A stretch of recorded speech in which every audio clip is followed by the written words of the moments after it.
Welcome back. I'm playing Warhammer 40,000 Dawn of War Definitive Edition, and we're working on our Dark Crusade playthrough with the Eldar today.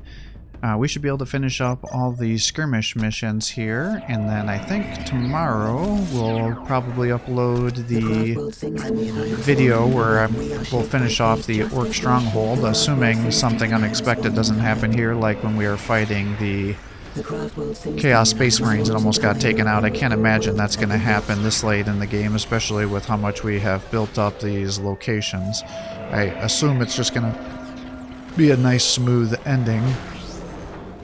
So we'll get the rest of the Honor Guard and be prepped up, and then at the end of the episode I'll kind of go over some of the maybe Wargear and Honor Guard just to show off what their little background story is for those who are interested.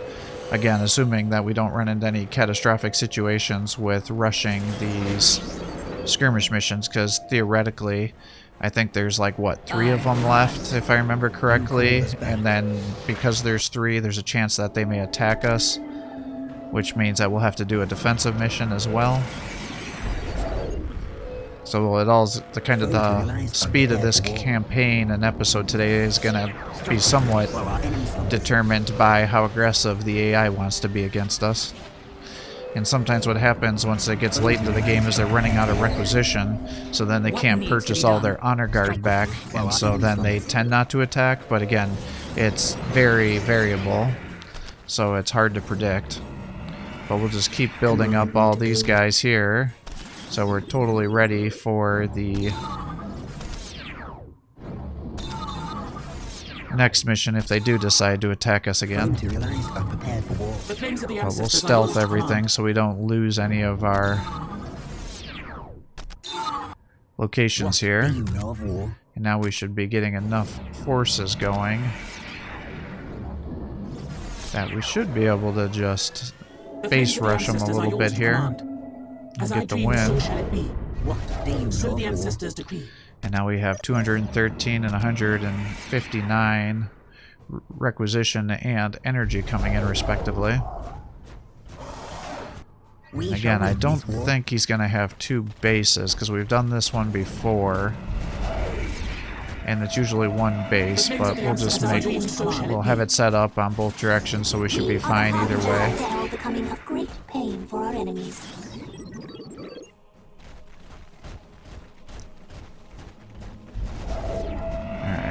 Probably get the Seer Council. It's just such a powerful unit, right? The random hand of fate delivers. Alright, let's see if there's anything over here that we're going to have to start sending guys the other way for. I'm almost positive they're not going to have a base over here. We move through the warp as it moves through us. Victory is there our we go. Danger has found us. The stationary target. Well, let's have you just start capturing these locations then, so in the future we'll know and hopefully not have to run everybody over here. And then, I guess we'll start upgrading our resource areas even more. Run you guys over to here. I knew you would have need of me. It is now in our hands.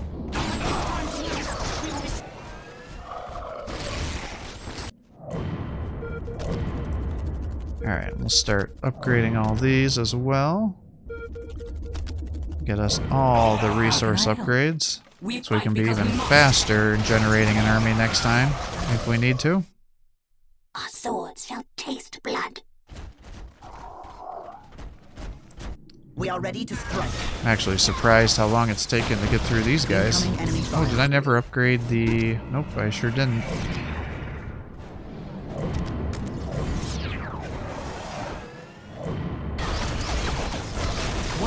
I was gonna haywire grenade down those locations.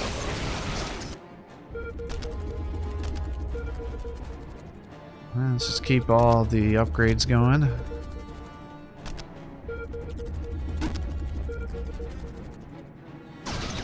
Alright, well, keep pushing. Now our paths cross our enemies. I doubt all those upgrades are going to come through by the end here, given how strong we are and with our army. But you never know.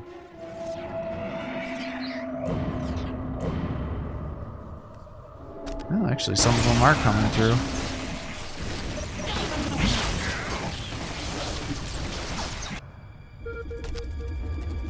We are taking damage. I was gonna say, it should be pretty quick. That's exactly what's happening here.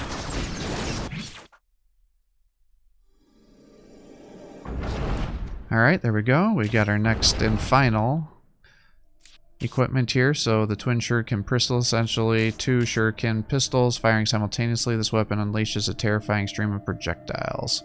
And her range damage only goes up to 133, melee 153, 2560 for health. So definitely should have gone with giving her buffing equipment to start with and not the weapons, given how low that damage potential came out to. So that was a bit of a mistake. So if you're watching this and you haven't done your own campaign yet, definitely get her the buffing equipment, not the damage equipment. It's just not worth it. We are shaped by fate just as we shape it. Because that minor damage can easily be done by your lower tier infantry.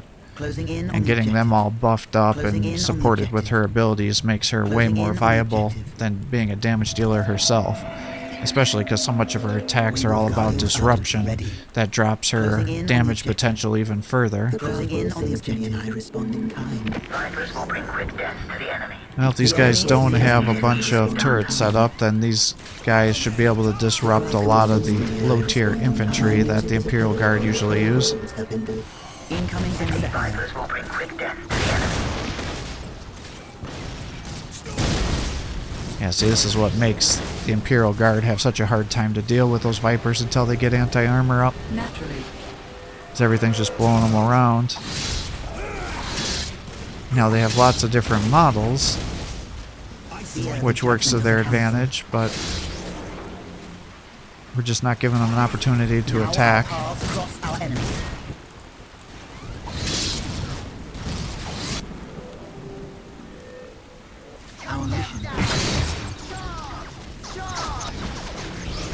I mean, they really shouldn't have an opportunity to mount another attack against us, but we'll get you over here and just keep this going.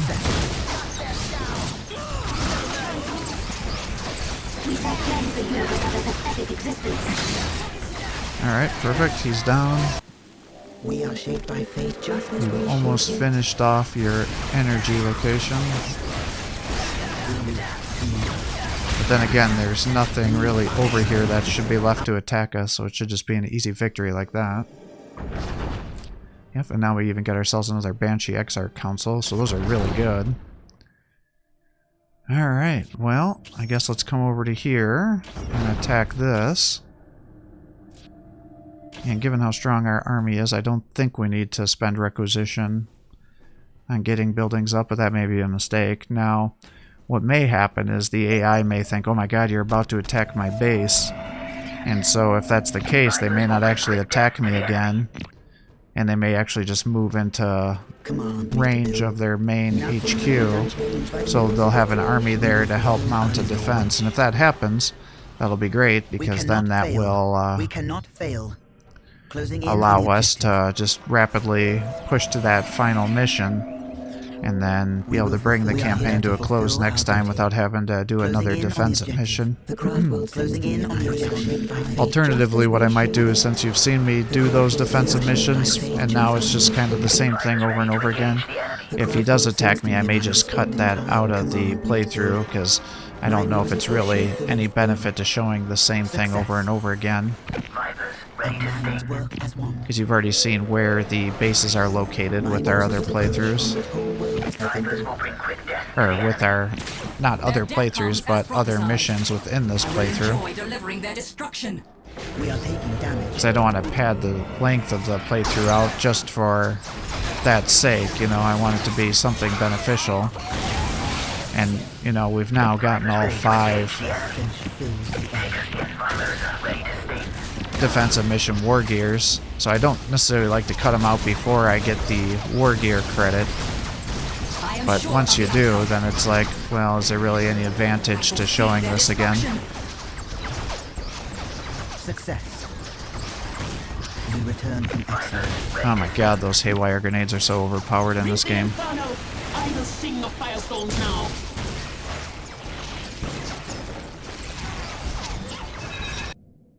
We are shaped by fate just as we shape it. My music is a pillar upon which whole worlds have been built. Alright, well, we don't have the power, so I guess let's do that.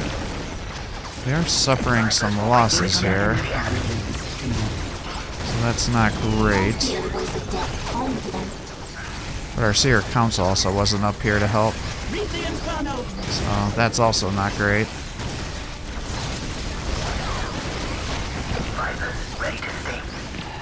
Alright, there's first faction, or first base down. Can't talk. Alright, let's get you guys here. We are ready to return to the fray. Nothing remained unchanged by the music. Let's get you over here. Get you over there. I will join the dance of death.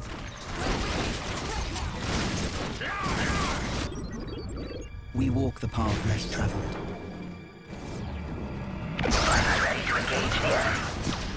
Oh shit, my Viper's almost dead. Let's get you out of here.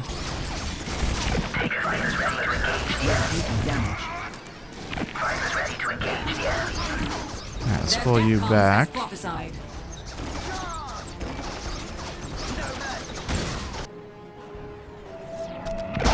Alright, let's get concealment for the Seer Council that's over here, because that should dramatically increase their damage reduction against ranged damage from the turrets.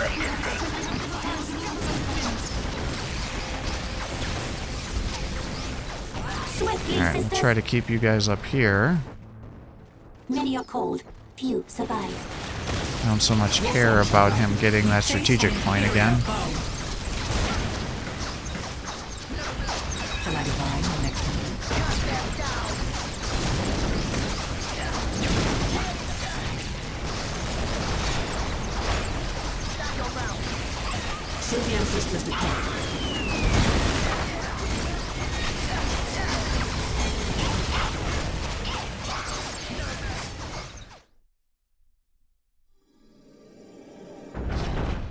Alright, Wraith Lord.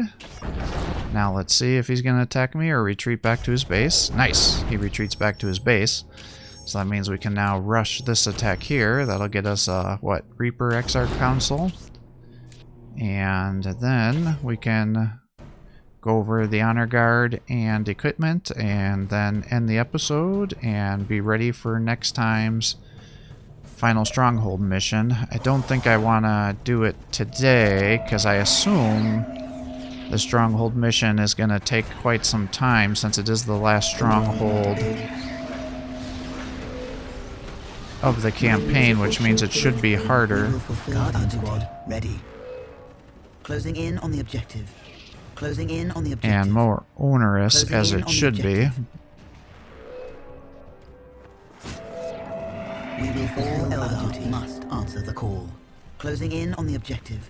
Oh my gosh. Gotta work on that hand-eye coordination apparently. The craft will sing to just as we shape it. Alright, good. The craft will sing to I respond to all worlds have been built. Alright, you're almost all over here. We walk our path. Our mission is successful. Their death is assured. Orcs, their stench. Alright, here's the orcs. And then honestly, he may have Honor Guard here too. Oh shit. This guy's missile tower attacking us. God dang it. Do not keep us waiting.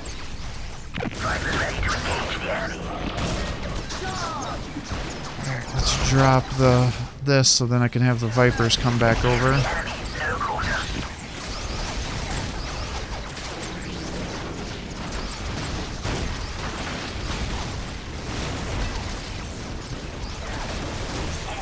I will join the dance of death. Alright, good.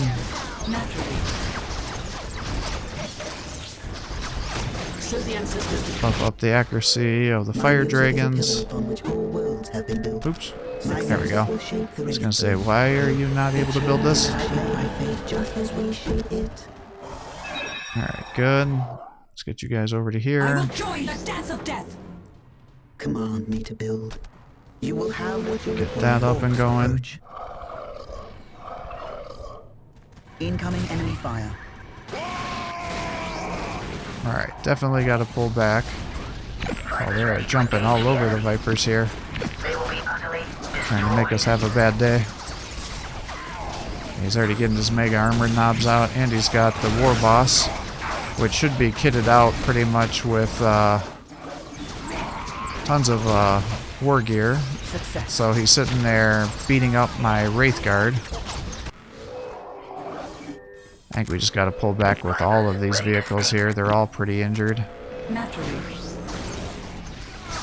Their defeat is not a matter of when, but how.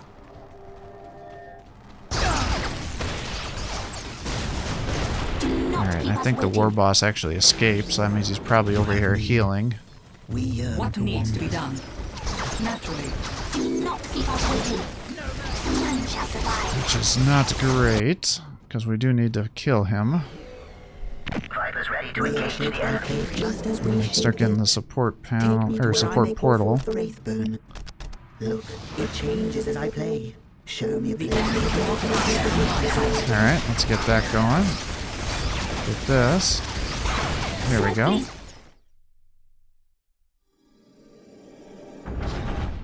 Alright, and there's the Reaper Exarch Council done, so now we've got that under our control, so I guess we'll do our little final review here.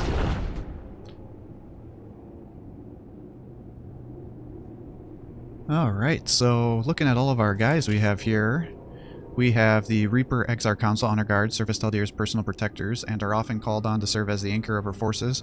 Council composed of 3 of the deadliest Dark Elder Dark Reaper Exarchs from the Craftworld Oathway. And then we have the Veteran Ranger Squad. Taldir's Rangers have sought signs of the Necrons for centuries and are dedicated to the Farseer. Infiltrate a scout unit equipped with the powerful long-range rifles, effective at breaking morale. Range combat specialists.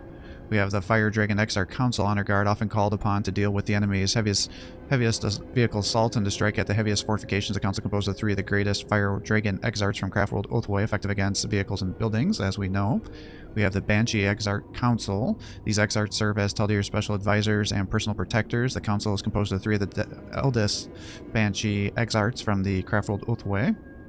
We have a Viper, fast attack unit, can use skimmer ability to move over impassable terrain, and can be upgraded to be effective against vehicles, effective against infantry. We've got the Seer Council, Farseer, Taldir's Warlock Advisors, and personal retinue, resilient unit that benefits from the most Warlock upgrades. Each Warlock in the squad reduces the ability recharge time for all, including the attached units, i.e. put the Farseer in there so she can spam her abilities even faster. We have the Warp Spider Exarchs, also known as Taldir's Swift and Striking Spear, using their warping ability to cripple the enemy at their weakest point. One of 2 councils formed of most legendary Warp Spider Exarchs from the Craftworld Oathway, and their Haywire grenades are crazy broken. As you can see, they're taking out like 20% of a building's HP, and when that's HQ, that's huge amounts of damage. And then these are all the same here, and then we just have a Wraith Lord, so effective against most... Yep. Alright, so with that, we have now conquered all of the map. I will just wait and do this next time, I think. I think this is going to make it way too long of a mission if I were to attack here and do this, because it's the last one, so that means it's going to be harder by default. But we should be able to jump right into it next time since we've captured everything. We have enough requisition to be able to do a full equip situation here. Definitely would have done things different with this Wargear, knowing how little damage she does. I actually would have gone with this other stuff to work on buffing her. I mean, with these Ruin Aura and all these other things, I mean, it seems like she makes the Seer squad damn near impossible to kill, which is making this way easier for me to just come across here and conquer everything. I remembered the Eldar to be pretty difficult, but actually I find them to be kind of overpowered as I'm working my way through the campaign here. Once I get an army, they can't even wipe it. It's effectively I just run in there and just start killing everything, because the melee can chop through anybody in melee, including doing decent damage against buildings and vehicles. The warp spiders are destroying everybody that comes into contact with them, and then they have the warp grenades, and then we just throw in those dragon units to blow up vehicles and armor, and that makes pretty much, and then they can tank a bunch of hits, so it makes them very, very durable. And then you throw a bunch of vehicles on there and then fire prisms to disrupt things. It's just a damn unstoppable force. So definitely an interesting situation here. I definitely take back what I said about the Eldar, because they feel really, really powerful here. I suspect this will probably be the fastest campaign that we've gone through so far, but we'll see how this goes and see what the final mission entails, because it will be a bit of a hold at the start, because they're going to rush us with some crazy forces. So hopefully we'll be able to hold the line against them, because that can sometimes be a little bit difficult. So with that, I'm going to sign off for the day. I hope you're enjoying these videos. If you are, please give my channel a like and subscribe to encourage me to post more content for you. Have a great day.